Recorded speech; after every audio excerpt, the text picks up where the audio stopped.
Well, welcome back to another edition of Government to the People. You may have noticed a new face around town, and guess what? We've got him right here in the studio, so be sure to come back.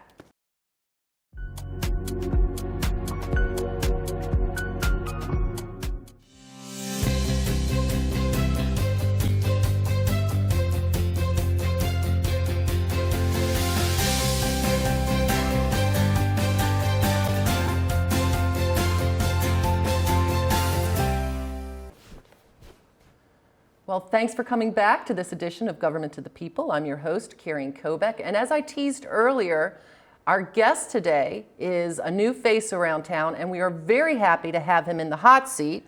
We've got Chief Russell Hamill III.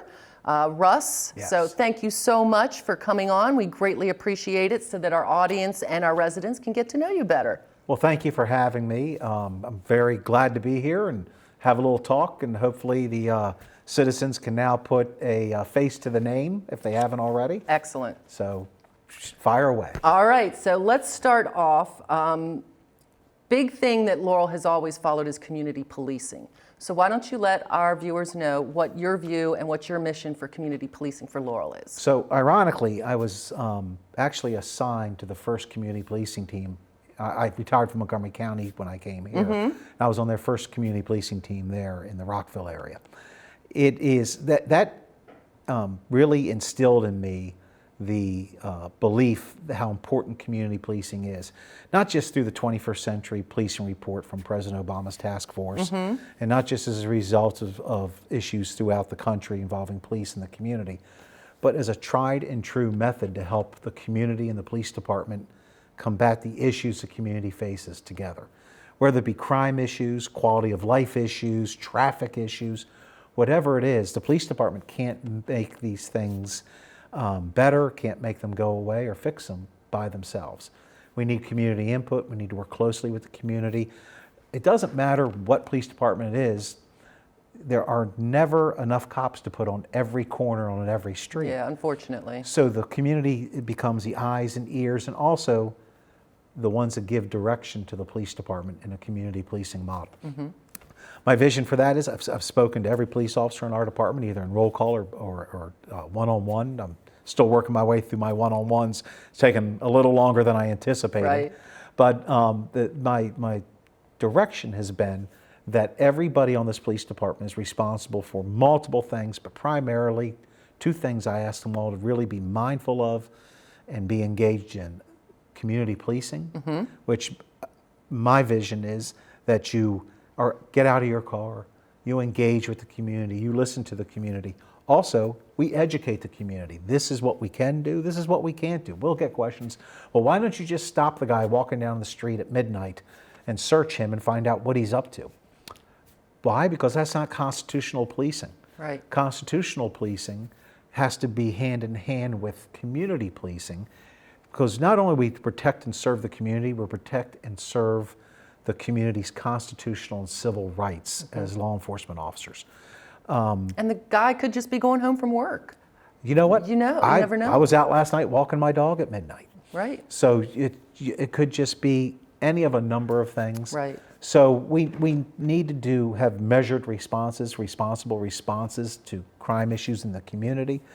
But part of the community policing model is the engagement piece, the community engagement piece, and not just out of the community engagement division, but out of every police officer on the police department. Every one of us has, not just the chief, not just the commanders, every police officer on the department, every civilian employee on the department has a responsibility to properly engage the community, listen, and also talk with the community, communicate.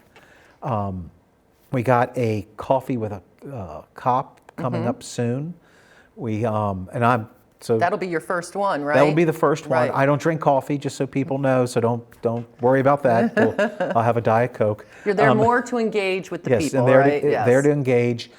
We have Thursday night, we have a Special Olympics event, fundraiser, Tip a Cop. Excellent. Over Famous Dave's, so we'll be there. I've been to a number of many other community events. We held a town forum. We're going to hold another town hall meeting, rather, We're going to get another one scheduled shortly. I've been invited to come to many different communities and talk. As you can tell, I like to talk. So always willing to do so and be there and engage. I think it's critical, not just for the police chief, but for everybody on the department. Well, Can I add one more to please. that? That doesn't mean, I don't want people to get confused, because some people hear community police and they think, oh, the police aren't going to protect us, they're not going to arrest people. Part of community policing is responding to the community's needs by protecting the community, standing in harm's way for the community. That's what these officers take an oath to do. Right. And so part of that's going to be, the issues that we have in some areas of our community right now, that we come out there and we combat that. We listen to the community and we take the ones that would do people harm out of the community in a responsible constitutional fashion. Well, community policing is basically letting the community see cops are people too. Yes. And it lets the police get to know the community that they're protecting and serving. Absolutely. And it's a back and forth, a conversation, an engagement that allows everybody to work together to make sure that their community is safe. It makes everybody safer in the community. Right. Look, it makes the cops safer Right. in their jobs. And I've explained, told many of our officers personal instances where members of the community, me in particular, warned me of a particular danger to me in a place I was policing, a community I was policing in, because of the connection we had, the investment we'd made into the community. And that's the bottom line. Right. The department needs to invest into the community like that. And the community needs to invest in the department in the same fashion. Because, as Sir Robert Peel said, the police are the people and the people are the police. Right. And where do your cops come from? They're you. Right. They come from the community. They go home to families just Yes. like you do. Yes. So, okay, fantastic. Well, you're talking about all that.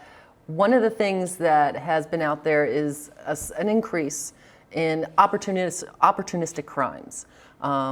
You've got some people that go down, check car doors, see if sheds are open or unlocked. What is the Laurel Police Department doing? I know that you said you had the one town hall meeting. Yes, and we discussed this at the town hall. Right, and what else are you planning on doing? Besides the town hall meeting, I've had various community meetings as well. I've met with my advisory board. Anybody wants to join the advisory board, I have positions open, Chief Citizen Advisory Board. And who would they call? Just call the department. Lieutenant Hamilton is the primary organizer of it. Great. But we meet. You meet with me. We discuss what's going on, what your concerns are, and I use that as really a springboard to get information out to the community, but more so for the community to get information back to me. That not everybody can come to a town hall. I mean, Right. we all have Busy lives. Busy lives. Right. If you have 3 kids at football, soccer, and tennis practice, a little hard getting Exactly. to a town hall meeting. But in these meetings, these engagements with the community that I've done and my officers do every day, yes, there's a concern about, as you mentioned, these opportunistic crimes. So we have vehicles getting broken into, people's garages, people's sheds, people trying door handles on homes. A couple just tidbits here for us that I think we all know, but we don't all follow. Let's talk about vehicles. So Okay. let's remove your valuables from your car Okay. and lock your car. Because what a lot of these guys are doing, as you mentioned, we're seeing is they walk down the street and they try the door handle. If it's open, they go inside. Crime of opportunity. Whatever's in there of any value, they take. We've caught people, the little hotel hand lotion things, we've caught guys take that out of cars. I had a number of years ago in my prior life, I had a team follow some individuals. They tried over 100 door handles on cars. If they were open, they went inside the car. This wasn't in Laurel. Right, This is my right. prior life. So they go inside the car, they take whatever's in there. If the car was locked, they just moved on to the next car. Not all the time, most of the time, they're not going to break in, they're not going to break the window because it makes too much noise and attracts too much attention. So remove your valuables, lock your car. Should we have to do that? No. Yeah, But the reality of it unfortunately, is we do have to do it. Right. Lock your homes up when you're inside. Leave your outdoor lights on. Take a look at the safety of the home and call us. We'll come out and do an evaluation of your home about cutting bushes back. I myself was at a home recently where somebody complained of some activity out front, but I noticed that the bushes were way overgrown into the driveway, and providing areas where people could hide, people could use for concealment to get into your car or get into your garage or home. So, like I said, leave the outdoor lights on, lock your doors, be mindful of the outside area of the home, and not make it attractive to people that would do harm to you or the home. It's unfortunate, yes. Yeah. On the police department part, what are we doing? We do concentrated patrols. This is why you have to call it in too. We get people say, well, I didn't call it in, I didn't want to bother the police department. Well, that's what we're here for. And you also get, well, they didn't take anything. I noticed someone rifled, but they didn't take anything, so I didn't feel it was necessary. But how do I know where to direct my resources? Exactly. Every police department in the country has a couple things. You have, or what you have to deal with, limited resources. So at times I have to direct my resources where concerns are the greatest. If it's not reported to us, how would I know what's going on there? Right. So people, please report it. That way we can direct our resources properly. And it's no secret, we direct resources of directed patrol, uniform patrol, plainclothes patrol, detectives are out there, canines out there doing foot patrol as well. So bicycle patrols, you see Joe on the Segway. On the Segway, yes, we do. Joe's everywhere on the Segway. That surprises people a great deal. But we have myriad of efforts that we can apply to these problems. But we need to know where the issues are. Yeah. We care about it. People might, I hear people all the time, well, you know, there's so much other crime that occurs out there, my car getting broken into. The police aren't going to care about it. We care about all of it. Right. It's our responsibility to address all of it. So really just let us know. We'll come out and make sure we do the best we can to take care of it. We're not going to catch everybody. No, unfortunately but we're going to do not. our best. But opportunistic crimes can also escalate, you know, so absolutely let them know. It doesn't matter if they didn't take anything out of the car. Let the police know. Absolutely. It's, I think for from some of these bad guys that would do these activities in our communities, it's low-hanging fruit. They see opportunistic, low-hanging fruit, car doors open, they go inside, they rifle through. You don't have anything in it? Okay, so I'm not going to tell the police. Right. Well, they might come back because they know, well, I had that opportunity. I found $25 in the car. Let's see what's in the house, you know. Plus, if your car is anything like the cars on my driveway, there could be things missing you would have no idea about. I'm not going there. Okay. Don't go in my car. That's right. Now, you talked about limited resources. And one of the things that I have noticed recently is the Laurel Police have had a number of swearing-ins. Yes. Which means you have now increased your officers. So why don't you let them know? I mean, our limited resources are slowly becoming not so limited. Here's one of the other responsibilities I noted to everybody on the police department. I've said this many times to people, my officers, my civilian staff. Everybody besides a community policing responsibility has a recruitment responsibility. So what we need to understand this is across the country, regardless of the reasons why, across the country, applications to police departments have plummeted. In some areas, they're down by 2/3. Okay, so we have to deal with that. You just can't sit back and go, oh, well, that's the problem nationwide. There's nothing we can do. Recruit. Everybody, I recruit. The mayor and council recruit, other city staff members recruit, but the men and women of the Laurel Police Department, regardless of rank, regardless of assignment, regardless of being sworn or civilian, are responsible for recruiting people to the police department. Great. Over the past couple months, we've had 3, but in really the past month and a half, 2 months, 2 new dispatchers start on the police department. Great. And the communication over there, in the dispatching section, the communications division, critically important to get the resources of the police department to where they need to be. Exactly. To dispatch to the officers, be the lifeline to the officers back to whatever other assets they may need, and to let the officers dispatch calls to the officers. So that's need to be fully staffed there. I can tell you that is a critical concern throughout the country, just getting dispatchers on the job, properly trained, and getting them working and engaged with your officers. Good. We've had 9 new police officers start on the department We have one in the training academy now, but 8 of the others have started in field training since mid-August, late August. Okay. So that's a lot of people in a police department our size coming in. Luckily for us, 6 of them have come from other local jurisdictions. So they have their Maryland license already. Good. They're certified. Which means So they can get on the street faster. they don't go to a right? police academy. Right, they can get on the street. Right, they go on the street faster. They go through our training. Every police department has different quirks about it, how we do things differently than other places. Also, they have to do their firearms qualifications, make sure they're up to speed in our report writing, how we handle calls for service. So they'll be assigned to other officers for field training for a while. But what we'll see is they'll be on the road faster than traditional hiring, where you hire, you put somebody through a 6-month or longer police academy, Right. then they come for a 12-week or longer field training program. Okay. When you have lateral hires like we're doing here, and people get concerned when they hear lateral hires. These are high quality people that are coming from, that have been doing an excellent job where they're at, that see Laurel for what it is, an opportunity to enhance their law enforcement career, to come to an outstanding police department, Yep. and make a positive difference in a community that, and you're going to, later we'll probably talk about this, but make a positive difference in a community that appreciates them making a positive difference.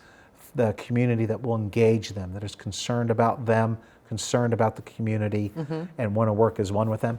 That's huge for a police officer to come work in that atmosphere with people that care, people that engage them, Wanting to make that difference. that want to make this just a better place Right. for everybody.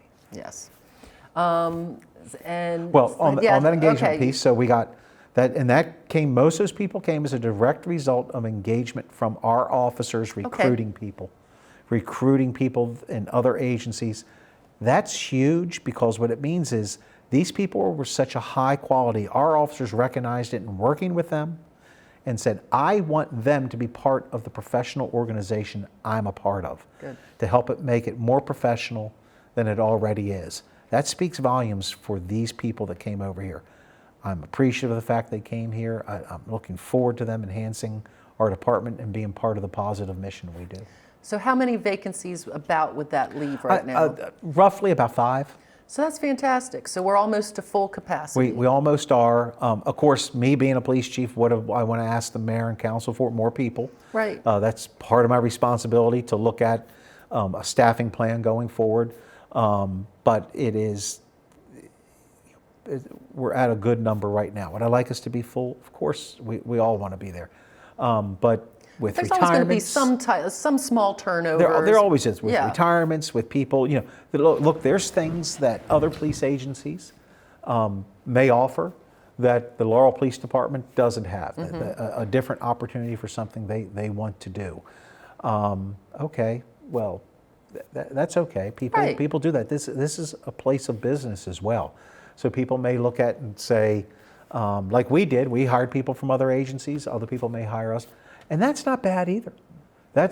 People are looking at Laurel and saying, those are outstanding law enforcement officers that we will be glad to hire as well. We'd be glad to take them. Right. So, right. If nobody was coming over fishing in our pond, I would have concerns. That's when you would be worried. Right. And you've got the contract. Aren't you negotiating? Yes, right now the negotiations are reopening for the contract with the Fraternal Order of Police, which people need to understand. That's a union that represents the rank and file officers of this police department, sergeant and below. And that the mayor and city council worked with to make all of this happen, so that everybody could have the best. exactly, and part of negotiations is over salaries, over benefits, over some other working matters, working conditions, and those are all, look, every police department negotiates in this fashion that I know of, and Right. most police departments negotiate in this fashion with the bargaining representative for their rank and file officers. It's just so, and then that's when you see more changes coming about. Right, and that's also, in the law enforcement, that's also considered a benefit, because the police officers that might be looking at Laurel say, hey, they're all working together to make sure that we have the best so that we can provide the best to our community. Exactly. Okay, Exactly. fantastic. Now the holidays, now we talked about, tips for, the opportunistic crimes. holidays are fast approaching, which means people are going to be out there shopping. Yes, they are. And they're going to be putting all their packages in the car and then going back to shop some more and could come back and not see their packages in the car. Yeah, so let's be aware of that. So what are some tips? Here's Right. some tips with that. If you live nearby, take them home, put them inside the house, and then lock your house after you leave to go back out and go shopping. That's not always feasible. So instead of putting them where they're visible through the windows of the car, put them in the trunk. Good tip. If you have an SUV so you don't have a trunk, most SUVs have that pullover in the back. Put them in the back, use the pullover cover so people just don't see them sitting there. Right. When you walk away, lock the car. Most cars come equipped nowadays with an alarm on it. Lock the car, engage the alarm. And I know for me, if I'm in a parking lot and I hear an alarm going off in a car, it attracts my attention. Oh, definitely. Whether I'm on duty or off duty, I look for that car to make sure everything's okay. Good. I have a couple things in my mind. First off is somebody breaking into it. Second off is somebody having some sort of medical emergency. They were able to hit the panic alarm and I can get them help, the necessary help they need. Right. I think most people in Laurel, let me fix that. Most people care about other people. They care about their fellow man. They hear that alarm, they look over it. Now look, if somebody's breaking in the car, don't engage. That's our job. Call the police, let us engage. But if somebody's having a medical emergency, people care about each other. They're looking over if there's a medical emergency, some other emergency. They get the right resources there, they go to render aid. Somebody's breaking into the car, they call the police. Me as a police officer, I look over to see if I can help in any way. Good. So lock that car, engage that alarm. Other things, be aware of your surroundings. Thank you. When you're walking back and forth to your car, you put your stuff in your car. People always ask, I felt uneasy. Well, I think that's our basic survival instinct that's kicking in Right. gear there for you. If you feel uneasy, there's probably a reason. Maybe your brain registered something that you didn't register right up front. Look around, see, is somebody watching me put my stuff in my car? Is somebody following me? If somebody's following you out to your car, walk right back inside where people are. Don't go create this situation where you're alone at your car and somebody can engage you. You don't bother us. Call us. You feel uneasy. Somebody's following you. You see something that causes you concern. Call the police. Walk back inside the establishment where more people are. Your safety's number one. Definitely. Also with your shopping, be aware, get your credit card back. Don't give anybody your credit card numbers. Don't give anybody your PIN numbers. Be aware of that. Be aware of somebody that may be scamming you as well. Unfortunately, we all want to help people, especially the holiday Right. season. People come up, hey, can I get some money from you? We call it responsible giving. I would never say, look, I'm just as bad with it. When I'm at a street corner, sometimes I'll give money out the window to people. Even in my police car, I'm probably a little safer in my police car than most people are. But be aware of that too. Be aware of the surroundings. If you want to give, look to give to some place like Laurel Cares. Lars. Yes. Yeah. Other agencies here that affect the local Laurel community. Correct. To help people help themselves, Right. especially through this holiday season. It's just being responsible to Right. yourself and to the community, to your family. It is no problem giving, but giving responsibly. Right. And the Laurel Police are very good about that because look, talking about the holidays, the turkey trot that supports Lars is coming up.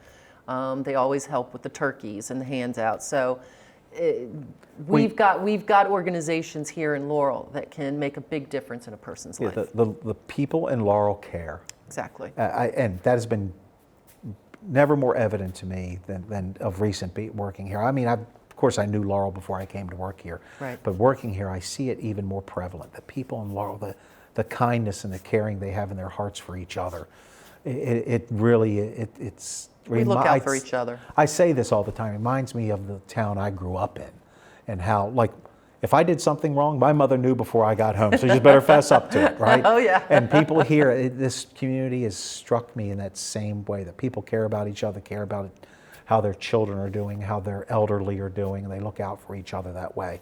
Same thing here. Lars helps a great deal. People care here in Laurel. Let's keep give it that up. way. Exactly. The other thing that you mentioned to me as well, as we were talking prior to the taping, it's Mental Health Awareness Month, and your officers are getting involved how? So mental health concerns across the country, there are concerns with law enforcement engaging people with mental health issues, mental health concerns. Also, frankly, in public safety, that's a concern as big, well yes. internally. So I mentioned this recently. You know, our officers carry a lot, and I want them to be healthy as well. So we are doing this. I went to this training myself, and then thankfully, I do want to thank the Montgomery County Police Department. They've sent their trainers over here. Great. And every officer, and as well as civilian staff, are available to go to it as well. This mental health awareness training we're providing at the PAC Center. Couple things with this.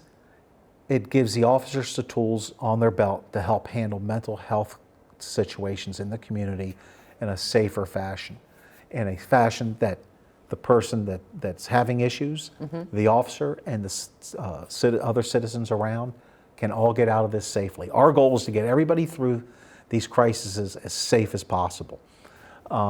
Also, what it does is it gives our officers tools and other public safety officials tools to look around and say, sometimes, you know what, we need help too. Right. And there's no shame In asking for in that. asking for help. Nope.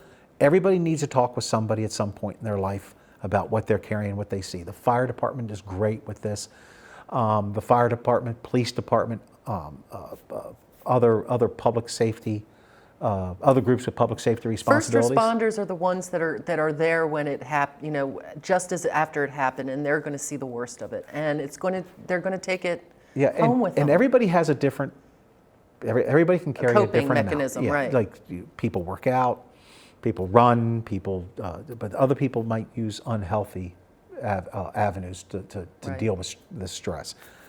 We're going to give people. I just want our officers to see how to handle it best in the community and how to handle it best internally as well. So I can't tell you how thankful I am for Montgomery County coming over and providing this training. They're sending their people to us. Everybody's going to it. I also would be remiss if I didn't extend my condolences to Montgomery County on the officer they lost on Monday. It's a very sad set of circumstances. Our thoughts, our prayers are with them, the As are officer ours, yes. and his family. Thank you. But that drives this point home even more for our officers to be engaged in this and aware of this. So, the community should look at their officers here who are willing to go through this training, and it's not easy training, to go through this training and be better prepared to handle crises in the community. And everybody has some sort of crisis in their family at some point, Yes, and they our do. officers are going to be better prepared to handle it. So I'm proud of our officers for doing it. I'm thankful for the opportunity that's been presented to us to put them in this training. And this is the start. There's going to be other training Good. coming down the road. I'm hopeful to get a crisis intervention team started and a peer support team started on the police department as well. Not everything can be done in an hour and a half. No, it can't. But down the road, we're hopeful to get these. And that's good to hear, because you see a lot of stories with children with autism and how something can just set them off. And you've seen where officers have stepped in and know what to do. Right. They'll get down on the ground with them. They'll talk with them. They engage with them in a way that they can better grasp and understand, so that it calms them down. So giving them these tools, things like that, things like the mental health awareness, anything else that you can bring in is going to do nothing but make our officers better officers. Absolutely. And you look at, so a lot of officers were providing Narcan training, and I have a goal set for the department amount of people carrying Narcan. People can look at that and say, oh, well, why are the police carrying the Narcan? The fire department has it. Well, sometimes we're there and fire department can't get there as fast as we Exactly. are. They're tied up elsewhere. And I don't want my officers to be in the position of standing there watching somebody overdose on an opioid, possibly lose their life, while we don't have the ability to help them in the way they can be Right. helped if that tool's readily available to us. Exactly. Again, not easy to attain, to get the amount of people I want carrying it, but we're pushing that through. Our Great. officers are going to the training and making that anchor, Yes. that safety factor there available for the community. Because I will tell you this, If you don't think the opioid crisis has touched you or your family in some way, or another person close to you, you're not paying close enough attention. It is rampant. Although It's in all communities. every community across the country. And here's the other thing. Officers get exposed to these chemicals as well and have near fatal or fatal reactions to them. And that safety factor on their belt can help save a cop's life as well as a citizen's life. So that they can go on to save other lives. Absolutely. And here's the thing. All human life, there's a sanctity to all human life. All human life has value. I don't want my cops having to carry with the other baggage. If they could have saved somebody and they didn't have the opportunity, let's save that person and give them another day. And it's just like having the AEDs in all the cars as Absolutely. well. Don't wait for the ambulance to get there. This way, if they're on the scene first, they can assist it. They can give assistance. And Right. aid, I mean, so. Laurel Fire and Rescue, they're on the scene very quick, quickly. yes. We're very blessed here in this community and this region. Fire rescue is often there before the police, but in certain situations, we're going to be there first. Exactly. There's a traffic accident that people don't think there's any injuries. We roll up on it. Turns out somebody's had a heart attack. They're having another medical crisis. Right. Our officers need to be equipped to be able to handle that till the more highly skilled and highly trained members of fire and rescue come along Right. and engage the people.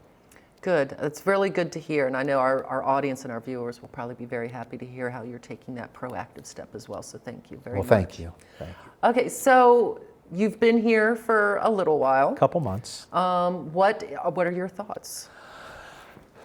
You did say that you think that Laurel's a caring community, and we love hearing that. But what else have you seen? So I grew What up have you taken in from this? what was a small town at that time. And this reminds me of that. As I mentioned, if I did something wrong, my mom knew before I got Right. home. But more importantly, the community served as a lifeline and had responsibility for one another, which at the end of the day, I think most people go into policing or go into other public safety arenas because they care so much about other people. This whole community demonstrates that to me. It's, I've been to so many different areas in the mosque, over at St. Mary's, over at some of the schools, and in communities and restaurants, and people are just engaging. And it shocks me how many people know who I am, even when I'm not in uniform. But that's a good thing. So they know who their police are. They're engaged with their police department. The other thing is, that besides the caring part, is that caring in general, people care about the police department. Not only what the police department is doing to make the community safer, to make the community better, but they care about the safety and welfare of the officers on the department. And that's good to see as well. That's all telling to you about what a community is. Yes, it is. It's, I came from a very big police department. And there, I think sometimes you can lose that vision of community. Community policing is important everywhere, but I think sometimes maybe you can lose that direct connection in the way that you see it in smaller communities like Laurel. It's great to be here. I've had not one moment where I've said, "Geez, why'd I come here?" Good. I've enjoyed every minute of it. I continue to enjoy it. I do want people to know this: the people on the Laurel Police Department, and I say people, it's not just the cops, the people of the Laurel Police Department care a great deal about this community. I've been struck by that, how top to bottom and across, people, they care greatly about this community, about keeping it safe, about doing the right thing here in the community. But also, I've met one-on-one with most of the department heads, and I think every department head actually by now, and not just them, but the men and women that do the day-to-day work engaged in this community, from the guys over at the lot, Department of Public Works lot, to the people here in City Hall and the people at the rec centers and over at the swimming pool. I'd go over to the swimming pool sometimes in the evening where my officers are assigned and talk with some of the officers there and say hi to some of the people. And we did a mayor and council in the park there right outside the swimming pool recently. It is to see the caring level up and down through the Laurel City employees. It's great to see. I've said this. It reminds me a great deal of where I started. It is a caring government. and I'm reluctant to say government because really government is the people, and the people that you see here are just it's good to see. It's amazing to see. I get asked often about, well, why Laurel? Why would you come from such a big department to a smaller department like this? And I think I just answered that. You did. It's a You it's a did. great place. Now look, there are times like any other place you're like, oh my goodness, what are we going to do? How are we going to do this? But we work through that together. It is and the members of the police department I see care about each other. Now look, not everybody's holding hands all the time and smiling. That would cause me concerns. But it is a great organization that people care about the organization and about the community. And it's kind of funny watching the engagement for me, like just going over to get my oil changed and how nice the guys are over there and engaging and talk with them. And then we did a DUI checkpoint in August, and I'll warn the community, have another one coming, just so everybody knows. There you go, heard it here first. Yes, so drive responsibly. Holidays are coming up. Right, the biggest drinking and driving night of the year, the night before Thanksgiving. There's your warning. So it's, and so the police department isn't the only one that puts on a sobriety checkpoint. Public Works helps us do that. Volunteers help us do that. Oh, here's the other thing. Hey, we have a Citizens Police Academy starting up in middle of November. Please sign up. We're going to do more. This is not going to be the only one. We're going to do more going out through the next year, going out further. Right. But especially in the next year, getting this re-engaged. It's been a while since we had a Citizens Academy, so we're re-engaging. But I also encourage members of the Laurel City government, join up. Come over and see what your police department do. I took it It's years fun, ago. isn't it? It was a lot of fun. I really did enjoy it. And, yes. and the alumni group from that helps us at sobriety checkpoints, helps us at they're helping us put on the school, put on the academy. Great. Please sign up for that. And I know it's a time commitment. I know people are busy, but please sign up for that. It is worth it. You do get to see what police officers have to go through day in and day out. And you do, and so I know we have a vast Spanish-speaking community here. I want to be absolutely engaged. Two recent hires are Fluent in Spanish? Absolutely fluent in Spanish. I have a number of other people on the police department who speak Spanish, but more importantly, my not long-term, medium-term, shorter-term goal is to have a Spanish-speaking Citizens Academy. Great. To help engage our Spanish community even more and make it more comfortable for them to come in and see this is what the police department's doing, this is why we do it, and to have a better understanding of what the agency does. But also, the best understanding is, yes, we're engaging the entire community, not just segments of the community, Right. entire community by putting on a Spanish-speaking Citizens Academy. That is fantastic to hear. Well, you have got a lot on your plate. Yes, you really do. we do. But Yes. I will say we have heard nothing but great things about what you're doing. Oh, thank you. And it's nice to hear. It sounds like you respect your officers, and they feel that and everything. So thank you so much for coming in. I greatly appreciate it. You've heard a lot here. Citizens Academy, don't forget, that's starting soon. So you want to make sure to sign up for that. Can I say one more thing? You most definitely can. I really want to thank the mayor, the council, the leaders of city government for being so welcoming to me. I'm the new kid on the block, and I keep hitting the mic. I'm sorry to the guys in the back. I'm the new kid on the block. I want to thank everybody throughout city government, but I want to thank my commanders and my sergeants and corporals and my officers and my civilian staff. I know they were apprehensive when I came in. I think probably members of the community are apprehensive. New guy from a large agency. Whenever you get someone new, you don't know how they're going to what direction they're going to want to take it and what they're going to want to do. Absolutely, but they have been absolutely through up and down, welcoming, helping me, not sugarcoating it. When I speak to people, I tell them, don't sugarcoat. They give me the medicine straight up, that's fine, but really welcoming to me personally and my family. National Night Out, when I was sworn in, how nice people were to my family and my friends that came over to visit. That means a lot to me, and I appreciate it. Well, what you put out into the community always comes back to you. That's the way you have to look at it. So you're obviously doing some great things, and I know everybody's looking forward to seeing what you've got coming down the pike. Well, thank you. No, thank you for coming on today. All right, well, you've heard it here. We've got a lot of things going on at the Laurel Police Department. You're going to want to keep your ear out and you're going to want to keep tuned because they've got their own Facebook page, which is the Laurel Police Department. So you're going to want to sign up for that because they put out a lot of great stuff that you're going to want to know about. As far as us here, we've got a lot of stuff that we put out too. So you want to make sure to follow us on our Facebook, laureltv.org. We also have Twitter, laureltv.org, and we've got a YouTube channel, Laurel TV Official. So you want to make sure to follow all of that because not only do we have this show, but we have a lot of great community stories that we put out every day. So thank you for tuning in today. Thank you, Chief Hamill. We really appreciate it.